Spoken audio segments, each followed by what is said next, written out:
है छे शक्ति के रोसात जटा गंग वह दिन रात दाख डमरू ना डम डमा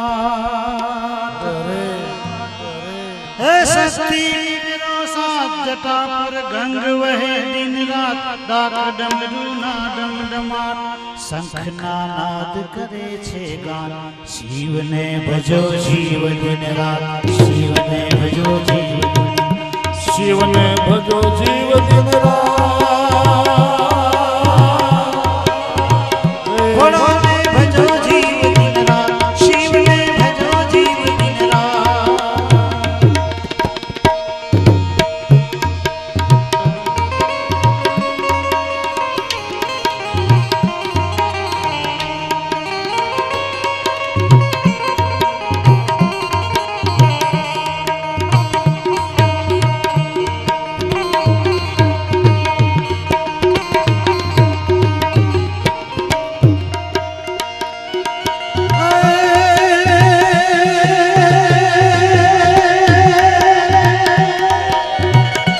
भस्म चोड़े शमशानात फरता भूतड़ा देता हाथ गड़े फाड़ा देता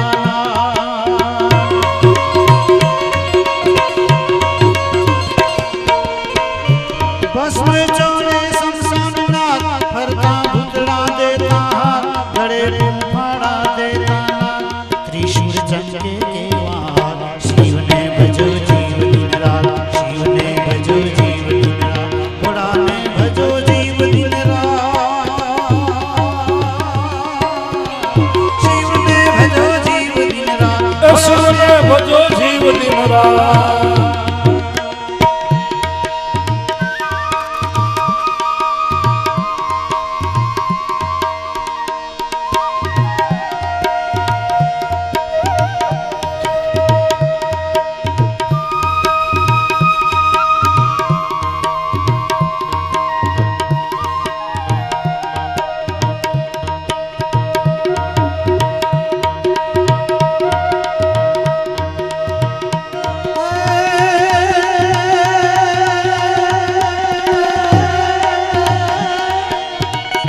करे छे शिवजी तांडवनाथ दिखपाड़ो ना दृष्टा के महात जोईने देवो फफड़ेया करे छे शिवजी तांडवनाथ दिखपाड़ो ना दृष्टा के महात जोईने देवो फफड़ेया घोड़ा ने विनवे देवी भात शिव ने भजो जीव दिन रात शिव ने भजो जीव दिन रात घोड़ा ने भजो जीव दिन रात घोड़ा ने भजो जीव दिन रात भोला में भजो जीव दिन रात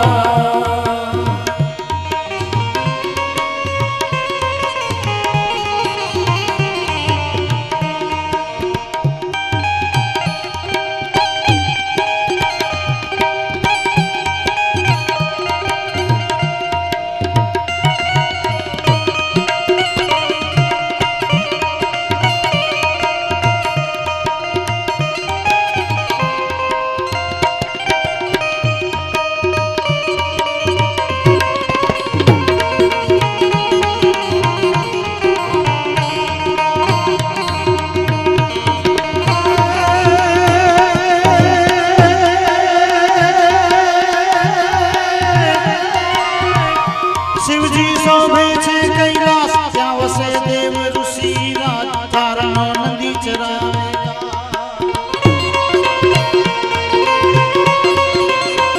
शिवजी शोभे छे कैलाश त्या वसे देव ऋषि राज तारणो नदी चरावेगा करे छे चारे वेद विद्वान शिव ने भजो जीव दिन रात शिव ने भजो जीव शिव ने भजो जीव दिन रात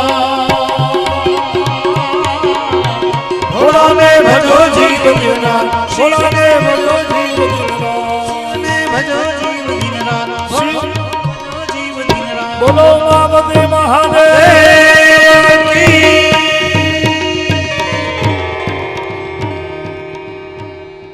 जीव शिव तत्व છે આપણા શરીરમાં જીવ આવે ક્યાંથી છે અહીંયાથી આવે બાળક જન્મેલું હોય જન્મેલા બાળકના તમે અહીંયા તાળવામાં હાથ ફેરવજો, એક ખાડો દેખાશે, પોચું હોય એમાં. અને અત્યારે તમે આમ અડો તો તમારું પોચું નહીં હોય, અત્યારે કઠણ. કારણ કે જે ઢાંકણું હોય ને એ જીવ અંદર આવે પછી ઢાંકણું બંધ થઈ જાય. જીવ આવે અહીંયાથી. અને મહાદેવના મંદિરમાં આપણે પ્રતિષ્ઠા હોય ને તો બધા દેવ બાયણામાંથી આવશે, પણ તમે જોજો મહાદેવ ક્યાંથી આવે? ઉપરથી આવે.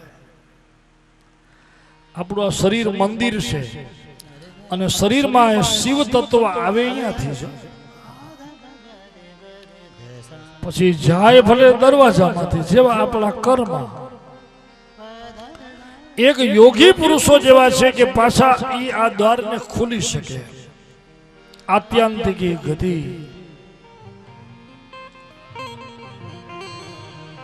ત્રણેયને કામ સોંપ્યા છે ભગવાન વિષ્ણુએ. પછી આપણે જે આ સૃષ્ટિ જોઈએ છીએ,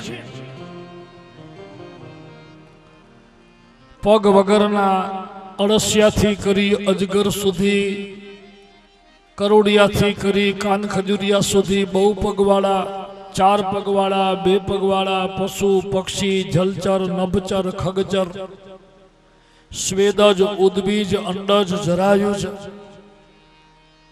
બ્રહ્માએ આ બધું રચ્યું ભગવાનની આજ્ઞાથી. આ વૃક્ષોથી કરીને દેવલોક સુધી બધું.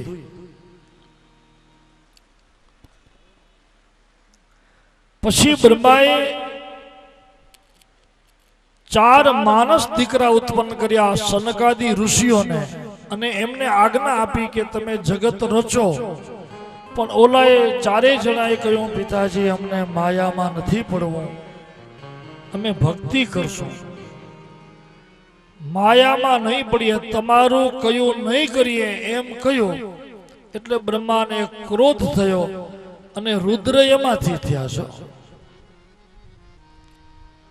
પછી બ્રહ્માએ પોતાના શરીરમાંથી 10 દીકરા ઉત્પન્ન કર્યા. ખોડામાંથી નારદને, હાથમાંથી કૃતુને, અંગૂઠામાંથી દક્ષને, મુખમાંથી અંગીરાને, નેત્રમાંથી અત્રિને, કાનમાંથી પુલત્સ્યને, મનથી મરીચીને. આમ બ્રહ્માએ માનસ પુત્ર ઉત્પન્ન કર્યા. આ બધી માનસ સૃષ્ટિ છે, માનસી સૃષ્ટિ છે. ત્યાર પછી બ્રહ્માએ મિથુન ધર્મથી પ્રજાનું સર્જન કરવા એક જોડડું ઉત્પન્ન કર્યું. આદિ પુરુષ અને આદિ સ્ત્રી. એ આદિ પુરુષનું નામ છે મનુ અને આદિ સ્ત્રીનું નામ છે સદરૂપા. મનુ એટલે મન, સદરૂપા એટલે પ્રકૃતિ. અનેક રૂપા, પ્રકૃતિ અનેક રૂપા છે, સ્ત્રી અનેક રૂપા છે. સંસારની વૃદ્ધિ સ્ત્રીથી થાય છે, પ્રકૃતિ એટલે સ્ત્રી. મનુષ્ય સદરૂપાને ઉત્પન્ન કર્યા, આજ્ઞા આપી કે જાઓ તમે આ સૃષ્ટિનું સર્જન કરો. પણ મનુષ્ય સ્વરૂપાને પૃથ્વી મળી નહીં, કારણ કે એક હિરણ્યાક્ષ પૃથ્વી લઈ ગયો હતો. ત્યારે ભગવાન વરાહ અવતાર લઈ પૃથ્વીનો ઉદ્ધાર કર્યો. વરાહ ભગવાને પૃથ્વીનો ઉદ્ધાર કર્યો છે એટલે તો આ પૃથ્વીનું નામ છે, આ કલ્પનું નામ છે વરાહ કલ્પ. વરાહ કલ્પ કહેવાય છે. મનુષ્ય રૂપા દ્વારા 3 દીકરીઓ થઈને 2 દીકરા થયા, આકુતિ, દેવહૂતિ અને પ્રસૂતિ.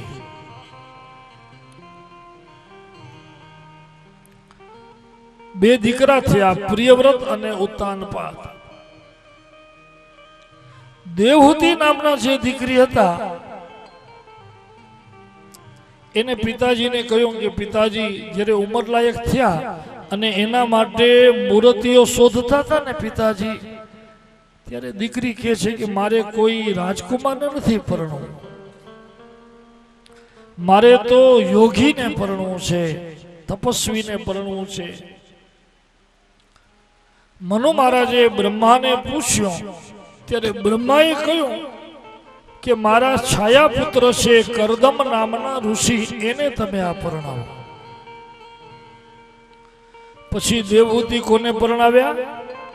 કરદમ ઋષિને. કરદમ ઋષિને ભગવાનનું વરદાન હતું. એમ બતાવ્યું છે કે સરસ્વતીને કિનારે બ્રહ્મારણ્યમાં આપણા ગુજરાત પ્રદેશમાં કરદમ ઋષિનો આશ્રમ અહીંયા સરસ્વતીને કિનારે, જેને આપણે સિદ્ધપુર કહીએ છીએ, એ કરદમનો આશ્રમ. કરદમ ઋષિનો આશ્રમ સિદ્ધપુર. ત્યાં કને કરદમ ઋષિએ ભગવાન ઉપર 10,000 વર્ષ સુધી તપ કર્યો અને ભગવાન એટલા પ્રસન્ન થયા કે દર્શન દેવા જ્યારે આવ્યા ને કરદમ ઋષિને, ત્યારે ભગવાનને પણ એટલો હરખ થયો, એટલો હર્ષ થયો કે ભગવાનની આંખમાંથી હર્ષ બિંદુ પડ્યા અને એ બિંદુ જે સરસ્વતીને કિનારે પડ્યા ત્યાં એક સરોવર થયું, જેને આપણે બિંદુ સરોવર કહીએ છીએ. ભગવાને દર્શન આપ્યા. ભગવાન કહે છે માગો માગો, હે કરદમ, હું તમારા તપથી પ્રસન્ન થયો છું, શું જોઈએ તમને? કરદમ કહે છે મહારાજ, પ્રસન્ન થયા હો ને તો મને તમારા જેવા દીકરા જોઈએ. શું કહ્યું? આપ જેવા દીકરા. ભગવાન મંદ મંદ હસે છે. બોલો, આ સંસારમાં ભગવાન જેવું બીજું કોઈ છે? આપણા જેવું બીજું કોઈ નહીં મળે છે. મળે કોઈ? હા, ક્યાંક બેલડા હોય તો હજી કદાચ થોડા થોડા પડે, નહીતર બહુ ભાગ્ય. જોઈ જાઓ, આટલા બધા કરોડો જીવ છે પણ છતાંય આપણા કોઈના મોઢા એક જેવા છે? કાંઈ તો ફરક હોય. હવે આપણે સર્જન કરનારને એક જેવા નથી હોતા મોઢા, તો ભગવાન કે મારા જેવું બીજું કોણ હોય? મારા જેવા દીકરાની ઈચ્છા છે તો જાઓ, હું જ તમારે ઘરે અવતાર લઈશ. પછી ભગવાન ઈ કરદમ દેવહૂતિને પરણે છે. એ દેવહૂતિથી ભાગવતમાં એમ લખ્યું છે 9 દીકરીઓ થઈ પછી 10મા કપિલ આવ્યા છે. આનો અર્થ ઈ 9 દીકરી પછી કપિલ ભગવાન. આનો અર્થ ઈ છે કે નવધા ભક્તિ, 9 દીકરી એટલે નવધા ભક્તિ. નવધા ભક્તિ જે સિદ્ધ કરે એને ત્યાં ભગવાન પધારે. ભગવાન કપિલ નારાયણ પધાર્યા છે. કાર્તક મહિનાના શુક્લ પક્ષની છઠ કરદમ ઋષિમાં આશ્રમમાં પ્રાગટ્ય થયો. આકાશમાં ગન ગન દુંદુભી નાદ થયા, ગંધર્વો ગાવા લાગ્યા, દેવગણો પુષ્પવૃષ્ટિ કરી જય જયકાર કર્યો. બોલો કપિલ નારાયણ ભગવાન કી. એમનું નામ પડ્યું કપિલ નારાયણ. અને કરદમ ઋષિએ તો કહી દીધું હતું કે હું તમારી દીકરીને દેવહૂતિને પરણું તો છું. દેવહૂતિને કહ્યું કે હું તમને પરણું છું, પણ મારે ત્યાં પુત્ર જન્મ થશે એટલે હું સંસાર ધર્મ તજી દઈશ. વૈરાગ. પછી કરદમ મહારાજ બધું છોડી પ્રભુનું ભજન કરે છે. અને દેવહૂતિ માતા એક દિવસે કપિલ ભગવાન પાસે આવે છે કે પ્રભુ, આજે હું દીકરાના ભાવથી નહીં, આજે હું તમારી પાસે સિદ્ધ ભાવથી આવી છું, સિદ્ધ જાણીને આવી છું. દેવહૂતિ માતા સ્તુતિ કરે છે કે હું તો મેં તો સિદ્ધ રે એ જાણીને તમને સેવિયા.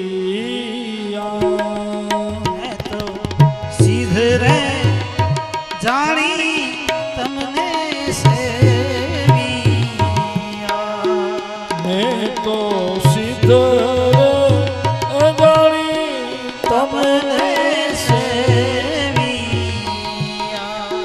मैं तो सिद्ध रे जानी तमने सेविया મારા હૃદયમાં દિવસ ને રાત એ જી રાત જીવન ભલે ને જાગી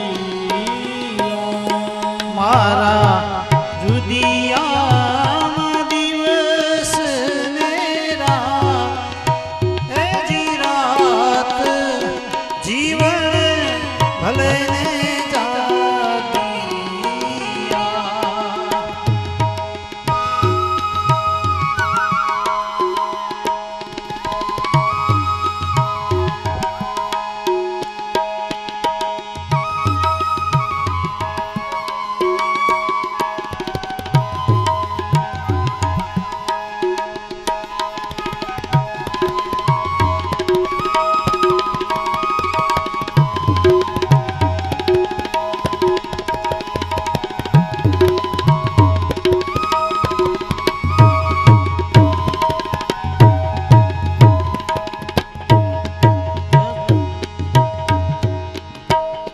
मैं तो प्रेम आपात मंदारी मैं तो प्रेम पाठ એ પાટે પધારો કાય કપિલ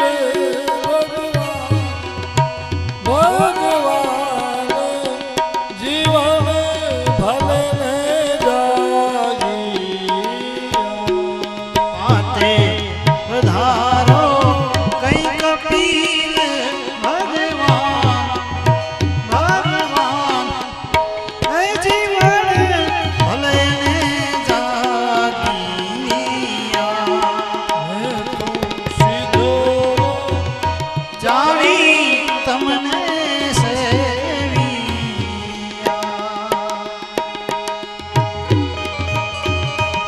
એકાંતમાં કપિલ દેવ પાસે માં એમના ચરણમાં વંદન કરીને કહે છે જગતની દૃષ્ટિએ ભલે તમે મારા દીકરા છો પણ તમે તો ચરાચર જગતના પિતા છો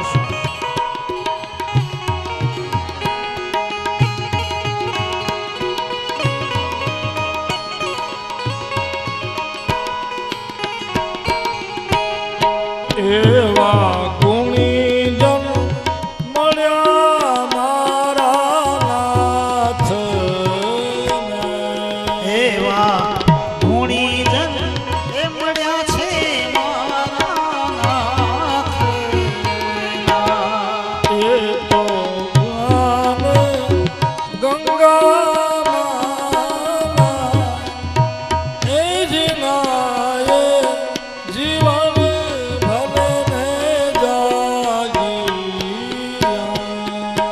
એ જ્ઞાન ગંગામાં જોને નાય, હે જીનાય જીવન ભલે ને જાગીયા. એ તો સીધે રે જાણી તમને સેવિયા.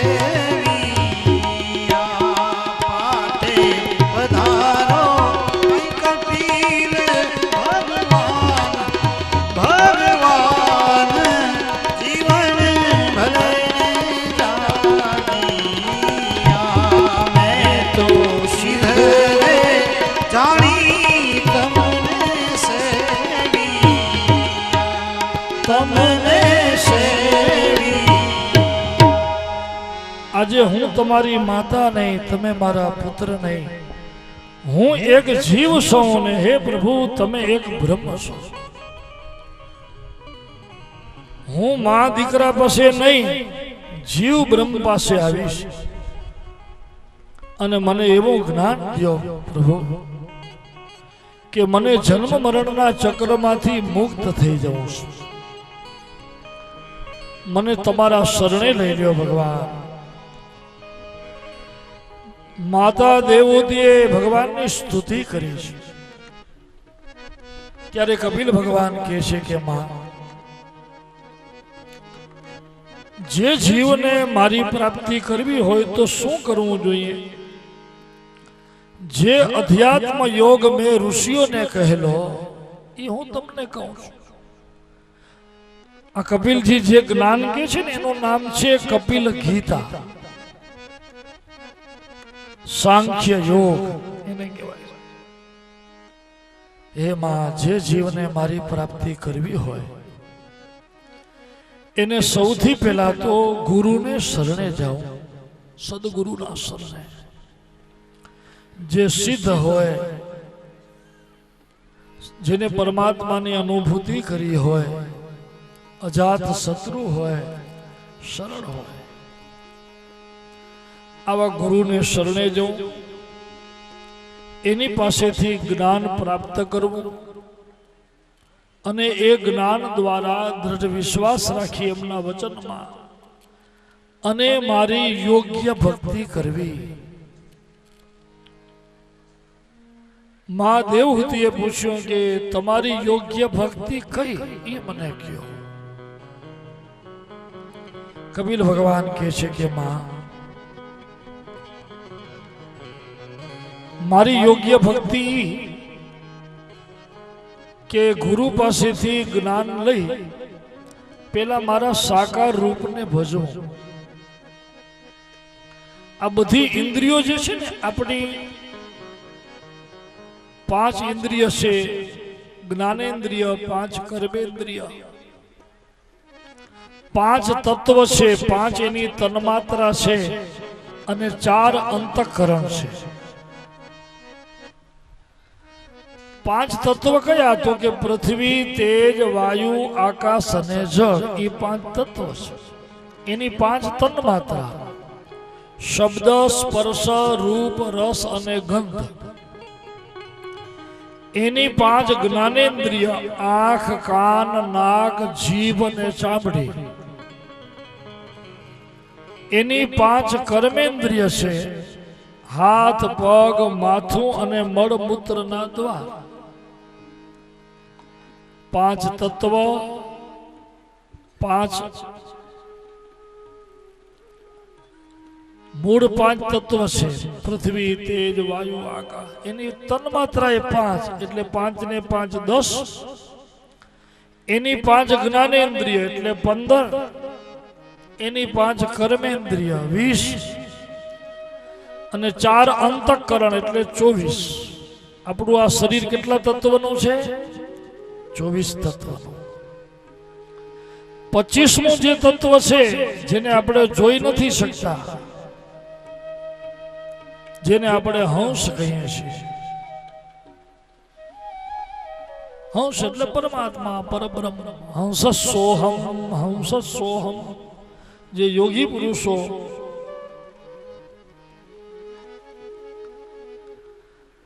એ દરેક ઇન્દ્રિયોને ધીમે ધીમે કપિલ ભગવાન કહે છે કે માં, સંસારના વિષયમાંથી છોડાવી મારામાં જોડવી, મારી શ્રદ્ધાપૂર્વક ભક્તિ કરવી, રોજ મારા દર્શન કરવા, કીર્તન કરવું, સ્મરણ કરવું, ધ્યાન કરવું. કપિલ ભગવાન કહે છે કે માં, સમથી, દમથી, ધ્યાનથી મને ભજવા.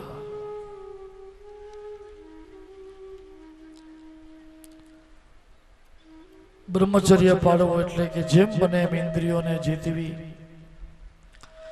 મિત ભોજનમ, થોડું જમો.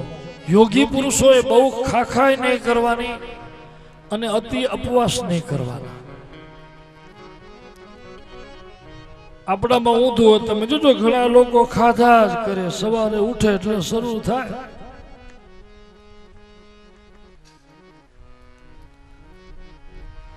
ઉઠીને સીધા ચા પાણી પીએ, પછી કે છે હવે નાસ્તો દેજો. હજી 11 વાગે ત્યારે કે હજી કઈ હોય તો દો કટક બટક કરવા. ફરી 12 સાડા 12 થાય ત્યારે જમવા બેસે. આ વળી લાંબો થઈને પાછો બપોરના ઉઠે તો કે દ્યો કાંઈક ભેગો દ્યો. જાણે ઓલી ઘંટી હાલી આ ચકી જેમ કેમ હાલે એમ ઉપડ્યો. પછી સુવાટાણે વળી પૂછા કરે કે સોડા બોડા હોય તો દેજો, કારણ કે એટલું બધું ભરાય પછી છેલ્લે એ સોડા પીવી પડે. એમ અતિ યોગી પુરુષોએ અતિશય ખાવાનું નહીં અને અતિ અપવાસે નહીં કરવાના. ઘણા લોકો અપવાસે બહુ કરે. બોલો, જઈએ પૂછીએ તો એના વ્રત વાર જ હોય. પોતે તો કઈ ખાય પીએ નહીં, પણ માય બેઠેલા ઠાકોરજીને કઈ ખાવા પીવા નથી, એને ઉપવાસ લ્યો. ઉપવાસ શબ્દનો અર્થ શું છે ખબર છે? એક તો ઇન્દ્રિયોને જીતવી એને ઉપવાસ કહેવાય, અને ઉપવાસનો સાચો અર્થ છે ઉપ એટલે નજીક, વાસ એટલે રહેવું. ભગવાનની પાસે તમારાથી વધુ રહેવાય એને ઉપવાસ કહેવાય. અને વધુ ક્યારે રહેવાય કે જો કઈ કામકાજ ન હોય, નવરા હોય તો ભગવાન પાસે રહેવાય. આ 11ના ઉપવાસ કરવાનું મૂળ કારણ એ કે રસોડું બંધ હોય, કામકાજ બધાય બંધ, અને એ ટાઈમે ટાઈમ હોય એટલે ભગવાન પાસે વધુ રહેવાય. ભગવાન પાસે વધુ રહેવા માટે ઉપવાસ છે. આપણે તો બધા એકાદશી કરે પછી એ જાત જાતના ફરાળ કર્યા કરે ને ફર્યા કરે ને ગામમાં બધાને કીધા કરે કે આજે મારી 11. એમ 11 નહીં, ખાલી હરવા ફરવામાં તમે અનાજ ન ખાઓ 11. એ દિવસે તમે કથા સાંભળો, ભગવાનના નજીક રહ્યો, મંદિરે જાઓ, જપ કરો, વધુ ભગવાનના નજીક વધુ રહ્યો, એ ઉપવાસ. યોગી પુરુષોએ અતિ અપવાસે ન કરવા. અતિશય ભોજન બધું શરીરને ટકાવવા માટે બધું એવી રીતે યોગી પુરુષોએ આહાર લેવો, પવિત્ર આહાર લેવો. જે તે ન ખાવું, જ્યાં ત્યાં ન ખાવું. આપણે આગળ કહી ગયા ને કે અન્ન તેવું મન થઈ જાય બાપા. અન્નને પવિત્ર રાખો.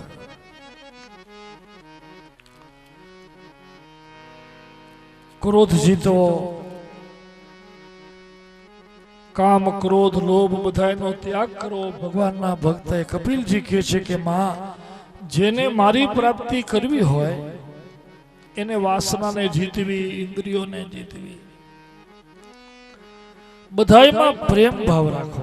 આ મારો શત્રુ છે, આ મારો મિત્ર છે એમ નહીં, સમત્વ રાખો.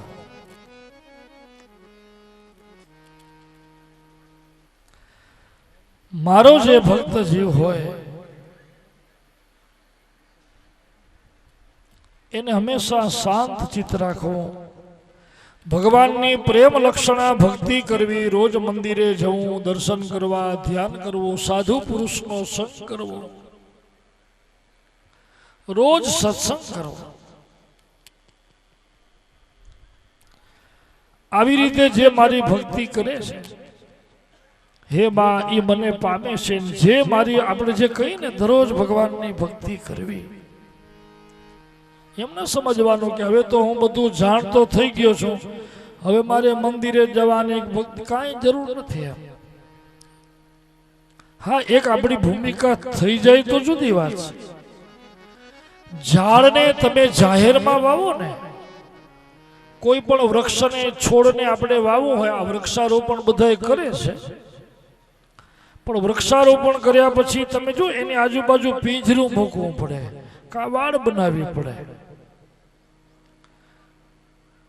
પણ એ વૃક્ષ વાવ્યા પછી બરોબર આપણે એનું જતન કરીએ, ધ્યાન રાખીએ, ધીમે ધીમે એમાંથી મોટું ઝાડવું થઈ જાય, પછી એને ઓલી વાળની જરૂર છે? પછી વાળની જરૂર નથી. એમ આપણે પણ આ દર્શન, ધ્યાન, માળા, સત્સંગ આ બધાની જરૂર ક્યાં સુધી છે ખબર છે? જ્યાં સુધી પરમાત્માની અનુભૂતિ ન થાય ત્યાં સુધી, એક ભૂમિકા આપણી ન બને ત્યાં સુધી, પછી વાળની જરૂર નથી. એક વખત એ ઝાડવું મોટું થઈ ગયું પછી એને કોઈ વાળની જરૂર નથી. કપિલ ભગવાન કહે છે, માં જે જીવ આવી રીતે મને ભજે છે, પ્રેમ લક્ષણા ભક્તિથી ક્યારેક હસે, ક્યારેક નાચે, ક્યારેક ગાય. આ મીરા ને બધા જે થઈ ગયા એમને કઈ કોઈ નાચવાનું કહેતો નતો, કઈ આપ મેળે ઈ પ્રેમ લક્ષણા ભક્તિ હતી. એમને સૌથી પ્રિય જો ભગવાનને કોઈ ભક્તિ હોય તો એ પ્રેમ લક્ષણા. પ્રેમ રાધાજીની ભક્તિ પ્રેમ લક્ષણા છે. બોલો, જુઓ, રાધાજી આખું જીવન ભગવાન શ્રી કૃષ્ણને પ્રેમ, એમના મય જ રહ્યા, પ્રેમ કર્યો. પણ રાધાજી જેવો સંસારમાં કોઈએ ત્યાગે નહીં કર્યો. આટલા ભગવાનને પ્રેમ કરતા હતા છતાંય જો ભગવાન એમને પરણ્યા નથી હોય, એમને છોડી જતા રહ્યા. આપણે આગળ વાત કહી ગયા. અને છતાંય ત્યાં બેઠા બેઠા હંમેશા ઈ બરસાણામાં, વૃંદાવનમાં કોને યાદ કરતા રહેતા? કૃષ્ણને. પ્રેમ. એટલે તો આજે બધા મંદિરો રાધા સાથે કૃષ્ણના એટલે છે. ક્યાંય આપણે જોયું રૂક્ષ્મણી સાથે એમનું મંદિર, કે સત્યભામા સાથે? દ્વારકા જાઓ, બેટ જાઓ, ડાકોર જાઓ, જ્યાં જાઓ ભગવાન એકલા છે. જગન્નાથપુરીમાં 3 છે પણ એમાં ભેગા સુભદ્રા છે, રૂક્ષ્મણી નથી. ક્યાંય કોને સાથે રાખ્યા? રાધાને. કારણ કે પ્રેમ લક્ષણા ભક્તિ એમની છે. કપિલ ભગવાન કહે છે કે માં, જે મારી ભક્તિ કરે છે એ મારા સ્વરૂપને પામે છે. જે મારી ભક્તિ નથી કરતો એ મને નથી પામતો, આ જન્મ મરણના ચક્રમાં પડે છે. એટલે આપણે મનુષ્ય દેહ મળ્યો છે. ભગવાન કપિલ નારાયણે માતાને જે જ્ઞાન દીધું, કપિલ ગીતા કહેવાય. અધ્યાત્મ યોગ છે. યોગનો બીજો અર્થ છે ભગવાનમાં જોડાવાની ક્રિયા. યોગ એટલે શું? ભગવાનમાં જોડાવું. યોગના 3 માર્ગ બતાવ્યા છે: જ્ઞાન, ભક્તિ અને કર્મ. કા જ્ઞાનથી, કા ભક્તિથી, કર્મથી. પણ સૌથી ઉત્તમ માર્ગ છે ભક્તિ. ભગવાનમાં જોડાવું. આ રેલગાડી હોય ને, ટ્રેન, એને જો આપણે ટ્રેન ક્યારે કહીએ કે જો એમાં એન્જિન હોય તો. એન્જિન છૂટું પડી જાય પછી ભલે ને બધું પડ્યું હોય સ્ટેશનમાં, પછી આપણે શું કહીએ? આ ડબ્બા. પછી ડબ્બા. એમ આપણે પણ ભગવાનથી જોડાયેલા રહેશું તો આપણે બધા યોગી, અને ભગવાનથી જોડાયેલા ન હોઈએ તો કેવા? ડબ્બા. એ ડબ્બામાં પાછા પ્રકાર હોય. કોઈ સેકન્ડ ક્લાસ એસી ના હોય, કોઈ ફર્સ્ટ ક્લાસ એસી ના હોય, કોઈ વળી સામાન્ય હોય, કોઈ જનરલે હોય. એમ આપણામાં એ નથી હોતા. બધા બહુ સુખી હોય તો વળી ઊંચા ડબ્બા હોય. પણ ભગવાનને રોજ ભજવા.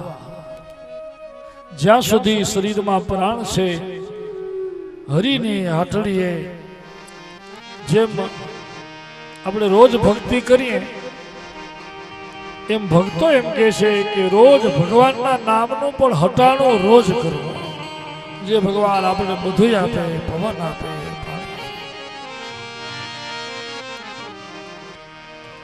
એ હરિની હાટડીએ મારું રોજનું હટાણું, હરિની હાટડીએ મારું રોજનું હટાણું, હરિની હાટડીએ મારું રોજનું હટાણું.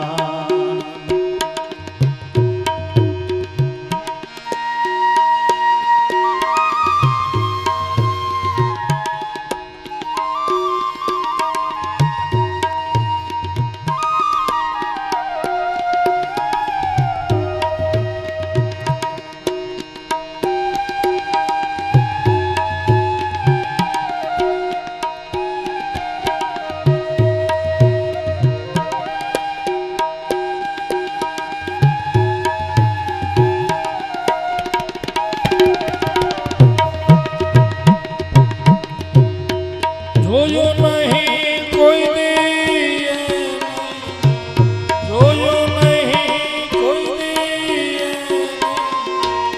ટાણું કે ટાણું, હરિની હાટડીએ મારું રોજનું હટાણું.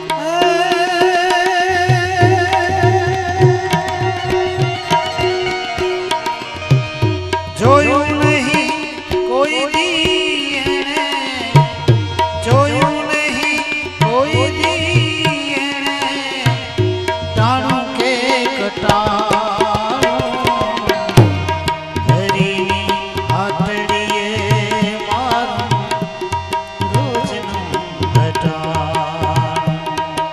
જે ભગવાન આપણી દરેક રીતે રક્ષા કરે છે, પવન આપે, પાણી આપે, અન્ન આપે, આપણે સુવડાવે ત્યારે સૂઈ ગયા પછી પણ આપણા શ્વાસને ઈ ચલાવે. બોલો, પડખા ફેરવે,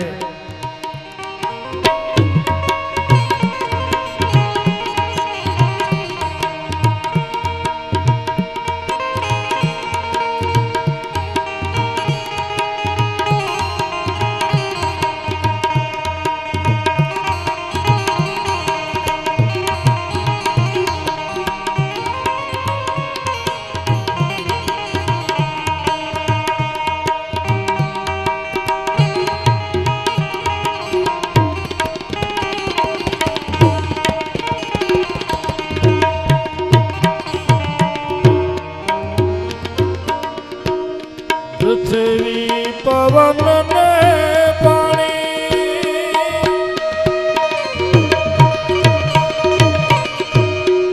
આપ્યા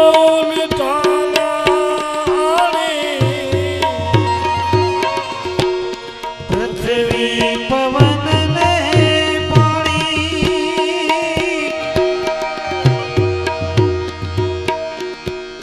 આપ્યા ઉલટાના આણી. માગ્યું નહીં કોઈ દીએ, માગ્યું નહીં કોઈ દીએ, નારાયણ નામ, હરિની હાટડીએ મારું રોજનું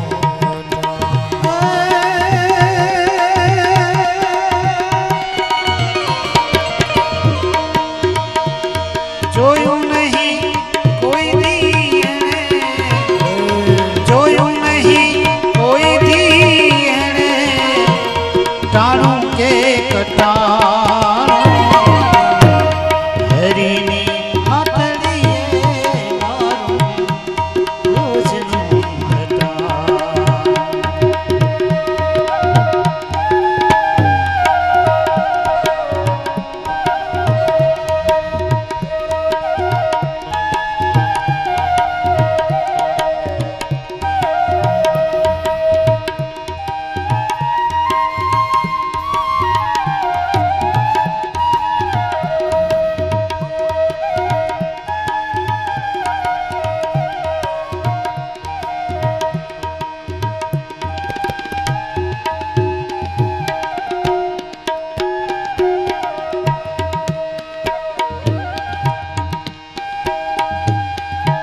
ત્યાંથી ગોતી ગોતી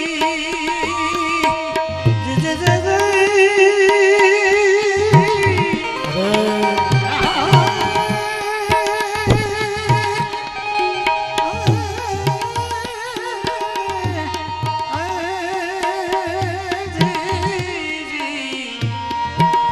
ગમે ત્યાંથી ગોતી ગોતી હંસલાને આપે મોતી ગમે ત્યાંથી ગોતી ગોતી હસલાને આપે મોતી કીડીઓને કળીઓ કીડીયુંને એ કણિયુંને હાથીડાને હરીની હાથડીએ મારું રોજ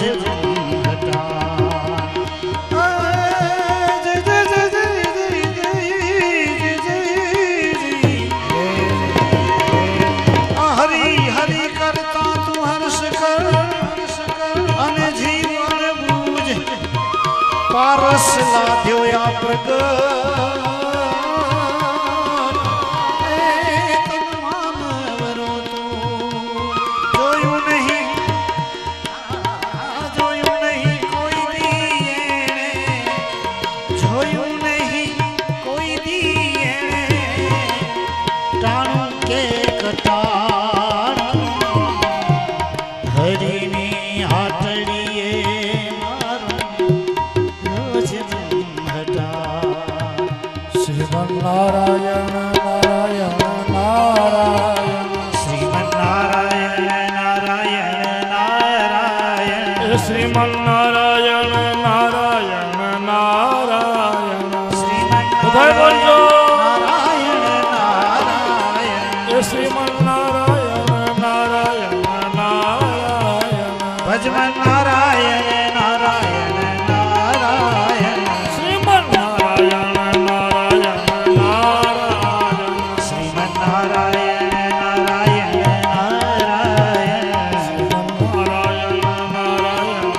નારાયણ શ્રીમન નારાયણ નારાયણ નારાયણ લક્ષ્મી નારાયણ નારાયણ નારાયણ લક્ષ્મી નારાયણ નારાયણ નારાયણ એ લક્ષ્મી નારાયણ નારાયણ નારાયણ લક્ષ્મી નારાયણ નારાયણ નારાયણ સત્ય નારાયણ નારાયણ નારાયણ સત્ય નારાયણ નારાયણ નારાયણ હો સત્ય નારાયણ નારાયણ નારાયણ સત્ય નારાયણ નારાયણ નારાયણ બદ્રી નારાયણ નારાયણ નારાયણ બદ્રી નારાયણ નારાયણ નારાયણ હો બદ્રી નારાયણ નારાયણ નારાયણ બદ્રી નારાયણ નારાયણ નારાયણ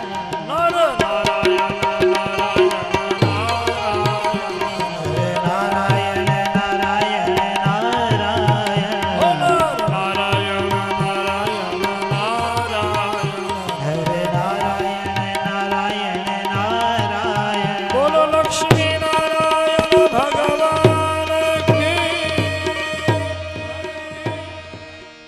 કપિલ નારાયણે માં દેવહૂતિને અધ્યાત્મ યોગ કયો, સાંખ્ય યોગ કયો.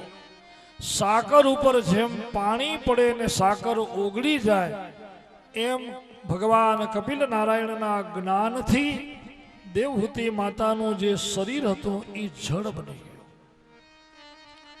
માતા દેવહૂતિને સિદ્ધિ મળી એટલે એ ગામનું નામ સિદ્ધપદ પડ્યું, જેમને આપણે સિદ્ધપુર કહીએ છીએ. કબીર ભગવાનનું વચન છે કે કોઈ પણ દીકરો એની માતાનું શ્રાદ્ધ આ ભૂમિમાં કરશે તો હું એને મુક્તિ આપીશ. સિદ્ધપુરને માતૃ ગયા કહેવાય છે. એ અદ્ભુત કથા સુખદેવજી મહારાજે વર્ણવી. કપિલ ગીતાની કથા, અધ્યાત્મ યોગની આ કથા જે કોઈ સાંભળે હૃદયમાં ભગવાનનું ધ્યાન કરે તો પાપમાંથી મુક્તિ થાય છે. ભગવાનનું નામ બહુ પવિત્ર છે.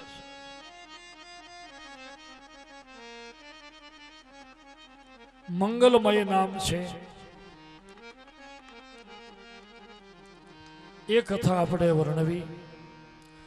મનુ મહારાજના સૌથી મોટા દીકરી જે હતા આકુતિ, એ રુચિ નામના ઋષિને પરણાવ્યા.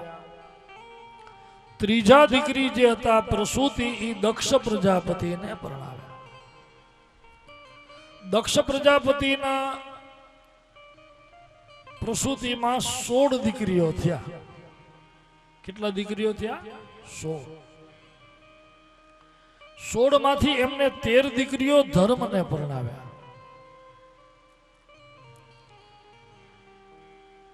તેર દીકરીઓ ધર્મને જે પરણાવ્યા એનું નામ છે શ્રદ્ધા, મૈત્રી, દયા, શાંતિ, પુષ્ટિ, તુષ્ટિ, ક્રિયા, ઉન્નતિ, બુદ્ધિ, આ બધી, મેધા, તિતિક્ષા. 13 દીકરીઓ એમને ધર્મને પરણાવ્યા. ધર્મના 13 સ્ત્રીઓ છે. આપણી આ કથા એમ સંભળાવે છે. બહુ ધ્યાન દેજો. ધર્મના 13 પત્ની એટલે એનો અર્થ એ છે કે ધર્મિષ્ઠ જે હોય એને આ 13 ગુણથી યુક્ત રહેવું પડે. આ 13 ગુણ રૂપ જે યુક્ત છે એ સાક્ષાત ધર્મ સ્વરૂપ કહેવાય. ધર્મના સૌથી પહેલા પત્નીનું નામ છે શ્રદ્ધા. આપણે સૌથી પહેલી જરૂર ધર્મમાં કોની પડે? શ્રદ્ધા નહીં પડે. શ્રદ્ધા ન હોય તો ધર્મ ટકે? ધર્મ તો પાયો છે. અત્યારે જો ધરતીકંપ બહુ આવે છે એટલે તો આપણે પાયા મજબૂત કરવા પડે છે. ધર્મનો પાયો શ્રદ્ધા છે. શ્રદ્ધાના 2 પ્રકાર છે, શ્રદ્ધા અને અંધશ્રદ્ધા. શ્રદ્ધા કરવી પણ અંધશ્રદ્ધામાં બહુ દોરાવું નહીં, બહુ કુરિવાજોમાં ન જાવું. ઘણી વખત આપણા રીતિ રિવાજ આપણા શાસ્ત્રમાં આમ 3 માર્ગ બતાવ્યા છે. વેદ માર્ગ પ્રમાણે ચાલીએ એ ધર્મ માર્ગ છે. વેદ માર્ગ આપણે ના પાડે કે આમ ન કરવું એ અધર્મ છે. અને આપણે નવું જ કંઈક કરીએ એને વિધર્મ કહેવાય. ધર્મા ધર્મ વિધર્મશ્ચ. વિધર્મ એટલે કઈ નક્કી નહીં. એમ એ કરવાથી ઘણીવાર પાપે થાય ને ઘણીવાર પુણ્ય થાય. ક્યારેક ખોટું એ થાય ને ક્યારેક એમાં સાચું એ થાય. આ અંધશ્રદ્ધામાં એવું છે. આપણે ઓલી કથા કહીએ છીએ ને કે એક જાન જાતી હતી ને, વરરાજાનું નીકળવું અને સામેથી એક કાલી બિલાડી આમ આડી ઉતરતી હતી. ડોશીમાં બેઠા હતા, એ સમજી ગયા. આ તો અનુભવી કે આ વરરાજા નીકળે છે ને બિલાડી આડ ઉતરશે. પણ ડોશીમાં સમજુ અનુભવી એટલે એને વિચાર્યું કે હવે આને રોકવી કેમ? જો પકડવા જાય તો બિલાડી કદાચ ખીજાઈ જાય, બટકું ભરાવે, નખ ભરાવે તો આડીએ ન ઉતરે, ઈજાએ ન કરે. તરત ડોશીમાની નજર પડી, એક સૂંડલો પડ્યો હતો, વાંસનો સૂંડલો. જો આ અનુભવ, અનુભવી માણસને રસ્તો કરતા જલ્દી આવડે. એટલે એ સૂંડલો ઉપાડીને બિલાડી ઉપર ઢાંકી દીધો, આમ દબાવી રાખી. એટલે આડીએ ન ઉતરે ને બિલાડી એને કઈ ઈજા ન કરે. એમ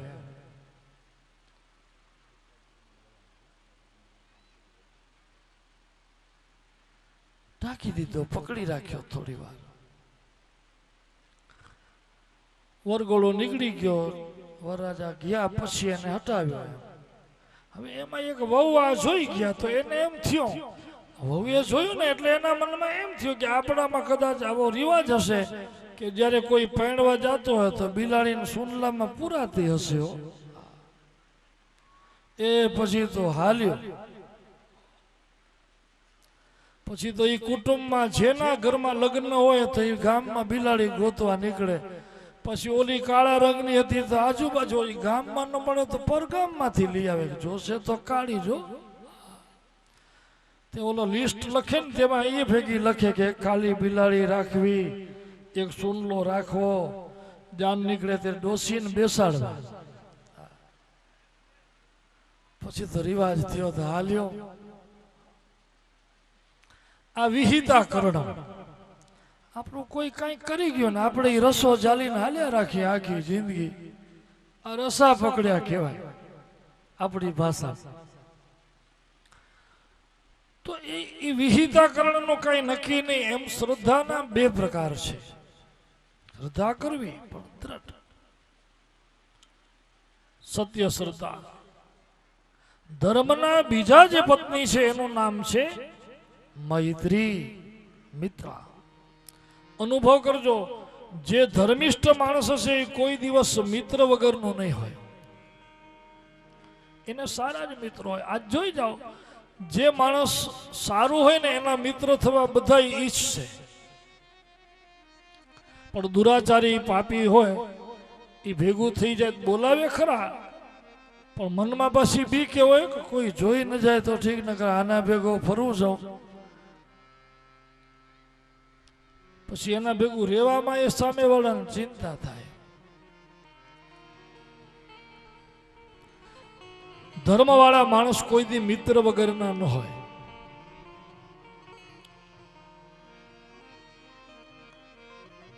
સંઘર્ષ કરનાર કોઈ દી મિત્ર ન કરી શકે અને સંગ્રહ કરનાર કોઈ દી દાન ન કરી શકે. લોભી માણસથી દાન ન થાય. જે ભેગું જ કરવા વાળાનું જે વૃત્તિ છે એનાથી મુકાય નહીં. અને આખી જિંદગી જેને સંઘર્ષ કર્યો હોય, બધાથી ઝઘડ્યો જ હોય, એ કોઈ દી મિત્ર ન કરી શકે. ધર્મના બીજા પત્નીનું નામ છે મૈત્રી. ત્રીજા પત્નીનું નામ છે દયા. અનુભવ કરજો, જેમાં ધર્મ હશે એમાં દયા હશે. દયા એટલે કરુણા, પ્રેમ. બીજાનું દુઃખ જોઈને તમારું હૃદય દ્રવી જાય એ કરુણા. બે આંસુ આપણા પડી જાય. ધર્મના એક પત્નીનું નામ છે શાંતિ. આપણે આગળ કહી ગયા કે શાંતિ ધર્મ સિવાય નથી. જે ધર્મિષ્ઠ માણસ હોય એ શ્રદ્ધાવાન હોય, ધીરજવાન હોય, દયાળુ હોય.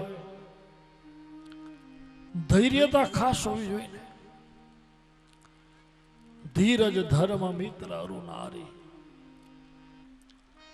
ધીરજ ધૈર્યતા એ તો આપણામાં હોય છે. ધીરજ ધર્મ મિત્ર અરુ નારી. ધીરજ ધર્મ મિત્ર અરુ નારી. આપત કાલ પરખીય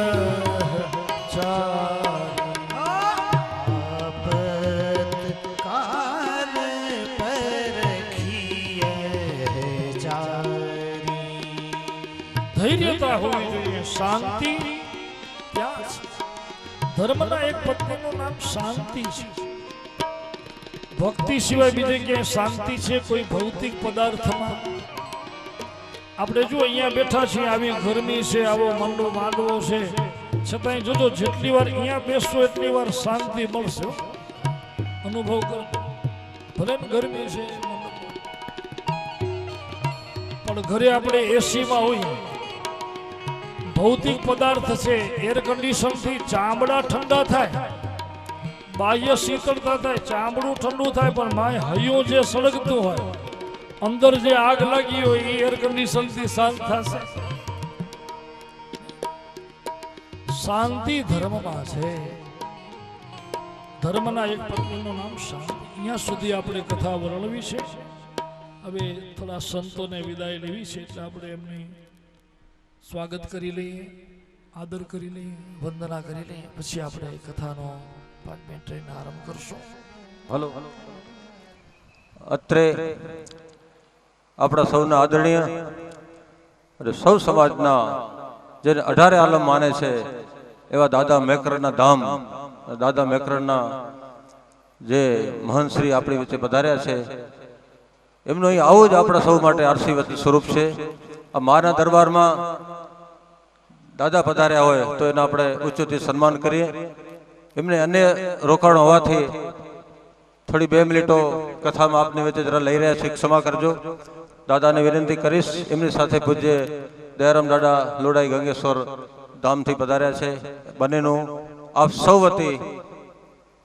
વતી ભાવિકો વતી મા વાગેશ્વરી ધામના સર્વે ભાવિકો વતી અને કિસાન લોજ પરિવાર વતી અહીં પૂજ્ય મહારાજ શ્રીના હસ્તે એમનું ઉચિત સન્માન આપણે કરીશું.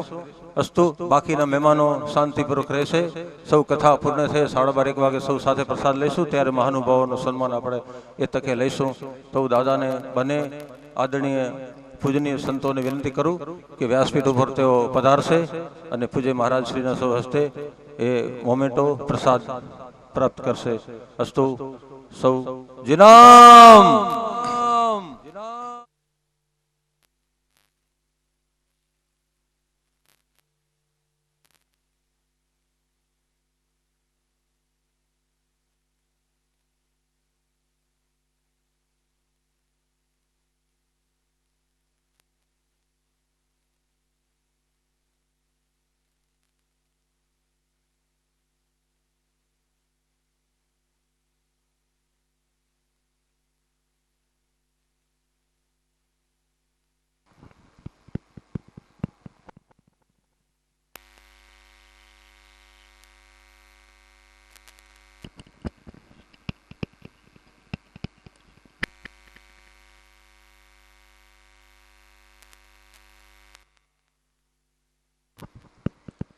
વાગેશ્વરી માત કી જય. ધર્મના પત્નીની વાત આપણે વર્ણવી રહ્યા છીએ.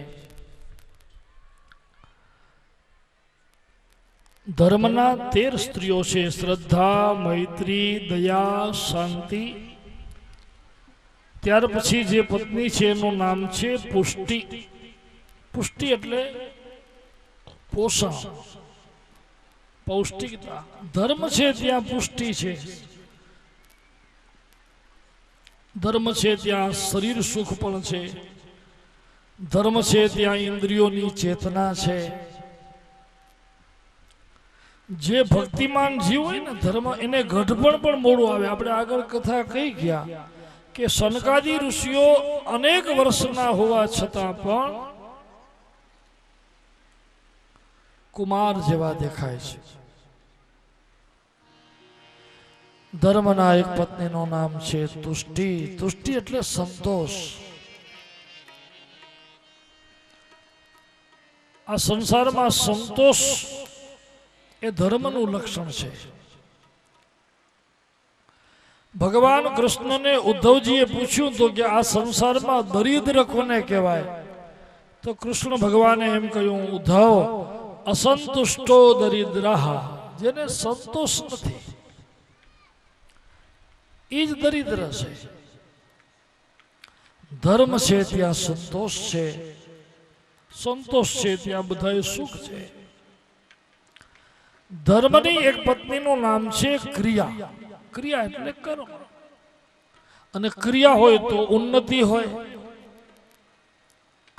જ્યાં કર્મ છે ત્યાં સુખ છે. કર્મ જ ન હોય, માણસ આળસ કરીને બેઠો હોય તો આપમેળે કઈ મળવાનું છે? અભ્યુદય તો જ થાય જો ક્રિયા, સત્ક્રિયા. ક્રિયા એટલે ક્રિયા એ 2 પ્રકારની છે: સદક્રિયા અને અસદક્રિયા. અસદકર્મ કરે તો અધોગતિ થાય, અને સત્કર્મ કરે તો અભ્યુદય થાય, ઉર્ધ્વગતિ થાય. અહીંયા એમ બતાવ્યું છે કે ધર્મના મૂર્તિ નામની સ્ત્રીમાં નરનારાયણ ભગવાન પણ પ્રગટ થયા. બહુ ધ્યાન દેજો વાલા. આનો અર્થ એ છે કે ધર્મ જો આપણે ત્યાં હશે તો ભગવાન પણ આપણે ઘરે પધારશે. ભગવાન ક્યાં પધારે? જ્યાં ધર્મ હોય ત્યાં. ધર્મ આવે એટલે આ 13 ગુણ આપ મેળે એની પાછળ આવે. આનો સાચો અર્થ એ છે ધર્મ એક આપણે આવશે તો એની પાછળ આ બધું આવશે. શ્રદ્ધા, મૈત્રી, દયા, શાંતિ, તુષ્ટિ, પુષ્ટિ, ક્રિયા, ઉન્નતિ. એટલું જ નહીં, એમના સંતાનો એવા છો. શ્રદ્ધામાં જે દીકરા થયા એનું નામ શુભ, મૈત્રીના દીકરા થયા એનું નામ પ્રસાદ, શાંતિના જે દીકરા થયા એનું નામ સ્મર, ક્રિયાના દીકરા થયા એનું નામ યોગ. વિચાર કરો, આ માત્ર ધર્મ નથી, ગુણ છે. આ ગુણ અને પ્રતિગુણ. ધર્મની પાછળ બધું આવે.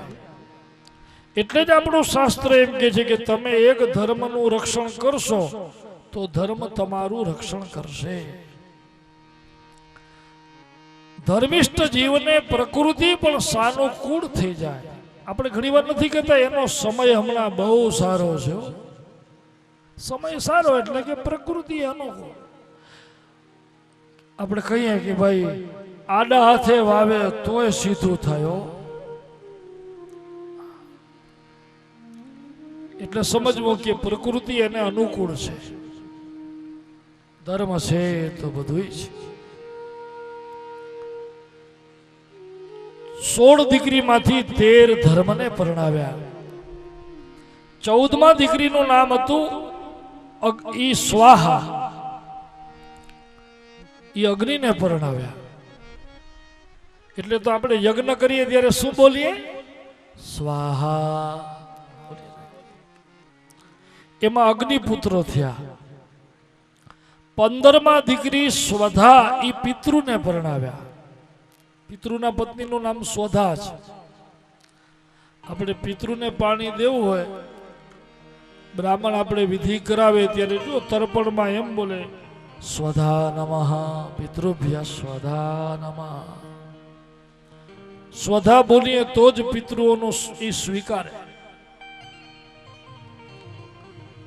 એમાંથી અગ્નિ સ્વાતાદી પિતૃઓ થયા. 16મા દીકરી જેનું નામ સતી, એ કોને પરણાવ્યા? મહાદેવ શિવને. બધાયમાં સંતાન થયા પણ મહાદેવમાં સંતાન ન થયું, સતીમાં. કારણ કે મહાદેવ અને દક્ષ પ્રજાપતિ વચ્ચે મન દુઃખ થયું અને એને કારણે સતીએ પોતાના પિતાના યજ્ઞમાં દેહનો ત્યાગ કર્યો. એટલે મહાદેવજીથી સંતાન નથી થયું સતીમાં. બીજી એક વાત બહુ ધ્યાન દેજો. મહાદેવ પરમ ત્યાગી છે, યોગી છે, નિષ્કામ છે મહાદેવ. શંકર ભગવાને કામદેવને તો બાળ્યા, બાહ્ય કામને તો બાળ્યો જ છે, પણ મહાદેવના તો અંતરમાં કોઈ કામ નથી. બોલો, નિષ્કામ. આ સંસારમાં શંકર ભગવાન જેવો કોઈ નિષ્કામ છે જ નહીં. કામ એટલે માત્ર વિષય ભોગ નહીં. હા, બહુ ધ્યાન દેજો. કામ શબ્દનો અર્થ છે કામના. તમને સારા ઘરમાં રહેવાની ઈચ્છા થઈ તો એ કામ. આપણે સારું પહેરવા ઓઢવાની ઈચ્છા થઈ તો એ કામ. સારું ખાવા પીવાની ઈચ્છા થઈ તો કામ. કામ એટલે કામના. આપણે બધાને કોઈને કોઈ પ્રકારની કામના છે. નિષ્કામ કોઈ છે? બોલો. પણ એક મહાદેવ જેવા છું.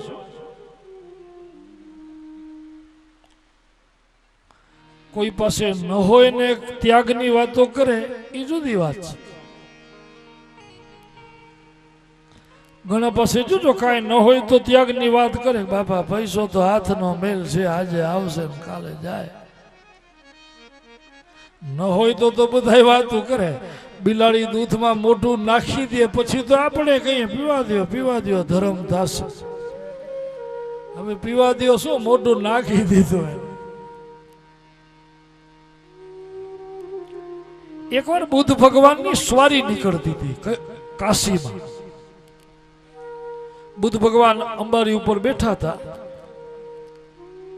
આગળ મોટા મોટા ધનપતિઓ, એમના સેવકો, રાજા રજવાડા, એ બધા આગળ વાજિંત્રો વાગે, જય જયકાર.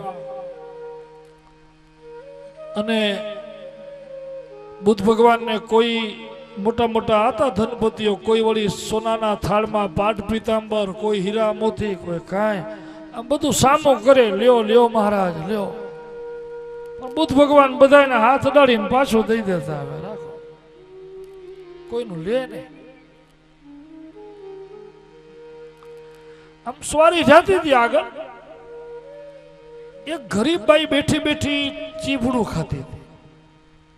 હવે ઉનાળાનો દિવસો હશે તે અડધું ચીભડું એને ખાઈ લીધું હતું ને અડધું બચ્યું હતું. તો ચીભડું ખાતા ખાતા એને પૂછ્યું, ઓલા વાજિંત્ર સાંભળ્યા ને એટલે કોઈકને પૂછ્યું કે આ વાજિંત્ર વાગે છે, ઓલી અસવારી આવે છે, ઓલા બહુજી વખાણ સાંભળીએ છીએ હમણાં, પરમ જ્ઞાન મૂર્તિ, મોટા સંત, આ બુદ્ધ ભગવાન તો નથી ને, ઈ આવે છે? એટલે ઓલો કે હા આ ઈ જ છે બેન, આ ઈ આવે છે એમ. એટલે એ પોતાના હાથ હતા એ લોહીને બાકીનું અડધું ચીબડું જે હતું ને એ લઈને એ દોડ્યો.